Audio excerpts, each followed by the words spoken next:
And there's a lot of time that we spend doing things on our own, and yet God calls us together and He brings us into community. And some of the biggest scenes in the scriptures of worship are moments when God's people are together. So when Israel's delivered out of Egypt, they're delivered to worship God together.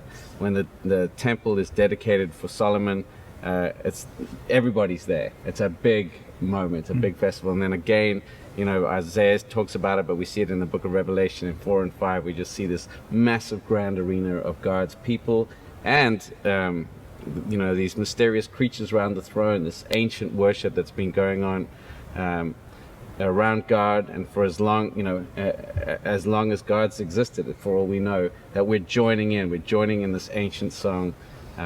We're gathered to this throne of God that is way bigger than us, and it's way bigger than my life and my laptop and my car, but it's also bigger than my culture. It's bigger than the history of my culture. It's bigger than the earth. It's bigger than the universe. This is grand, and it's a grand story we're joining in when we worship. I love that. And while you were talking, I heard about 4 phrases from your songs in that. So shameful. And I did not see it. I did not see it shamefully. I didn't see it as a sales thing here. I saw it as your heart for worship is coming out in your music. You were going to say I was going to say, yeah, it feels like sometimes the idea of us gathering around the Lord and exalting Him really unifies us. And I was thinking, some of those scriptures you mentioned, it talks about they sang with one voice.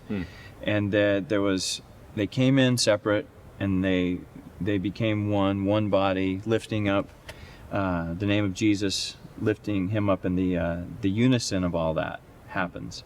And there's just something really special to God, and I think it's more than just our voices. It becomes our hearts, and then we begin to move like a single unit as a body when we agree with how great He is, and begin to express ourselves. There's the tension then too of when Jesus is having the discussion with the woman at the well in John 4, and she's throwing out the distractions to him, well, my people worship on this mountain, you Jews worship on this mountain.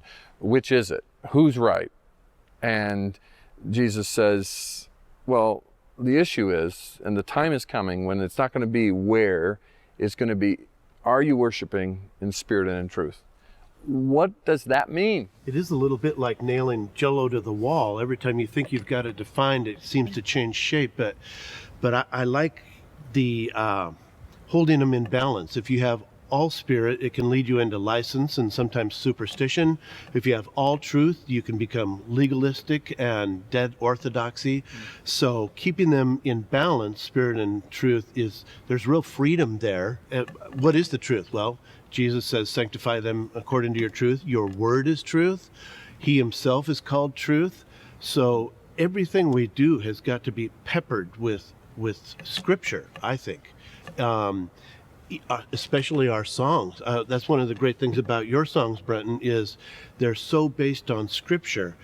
We've got to stay very close to scripture in our entire service, and then we get to experience in spirit and in truth. Well, then I guess it's worth saying you created the dichotomy between maybe the older hymns have more truth and the newer songs have more spirit, but actually there's a lot of mystery, which I think is a healthy part of worship. We're engaging in a mysterious God. He's invisible, for one. And our communion, our connection with Him is mysterious. Right. So if we ignore that, I mean, we really can't wallpaper over that aspect of our faith. This is integral.